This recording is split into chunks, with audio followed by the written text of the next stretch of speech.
Hey everyone, it's Miss Allison. Hope you're doing well. So guys, let's take a look. I know there's been some great questions coming in about those text sets and those note catchers. Let's do a quick check-in, another example to help you make sure you're on track for what you need.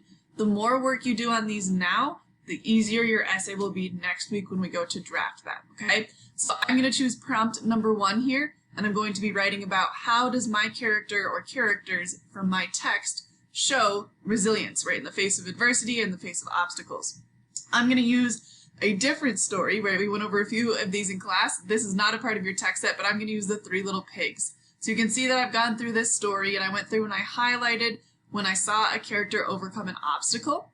So my next job was I went through, once I looked at all of this and I saw this, because there was multiple characters in this, I had to choose someone. So I was like, I'm going to do it from the perspective of the pig. I feel like that's a little bit more interesting and there's more there. So I narrowed that down. Then I went through and I had to pick the top 5 examples that I thought were really strong of the pig showing resilience, coming up to an obstacle and overcoming it. Once I found it, I would take whatever I found. For instance, this first one's pretty good. The little pig worked hard all day and built his house with bricks. So that's a little bit harder to interpret since there's not a clear obstacle in his way. However, not having a home, we could argue, is his obstacle because his mom's like, bye, get out, right? And so we need a place for him to live, and he knows that there are threats in his community. So I'm going to use that right here. Boom, I put that in my what I see. Then I'm going to go here, and I'm going to think about what is that? And I'm going to use this shows as my sentence starter.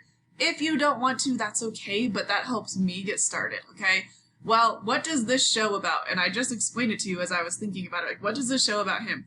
Well, he built something that was strong, not weak. He provided for himself because he didn't have a place to live.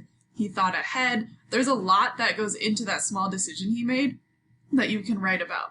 I said this shows he is resilient because he built his house out of something strong, not weak. Great. So instead of putting resilient here, that's not going to work. We're trying to show how was he resilient, right? Or when was he resilient?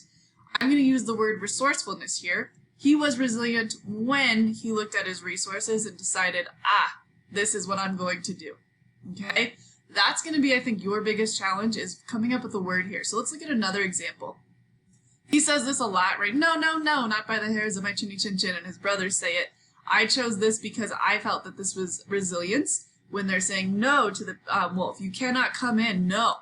So I said this is resilience, or this shows he is resilient because he fights for what is his. He doesn't let anybody walk all over him, eat him, like all of those things that happen in the fairy tale. He says no, okay? In my mind, that's being assertive. So again, not resilient in this category necessarily. We're looking for a different word because in our paragraph, our topic sentence is going to say, there was resilience, right, in the story. Here is how, or here is when I saw it. When the pig was resourceful. When the pig was assertive. All right? So you have access now to this. Hopefully it really helps you take a look at what this should look like as you're doing your work, and this guides your work some. All right? Let me know what questions you have, guys, and happy writing.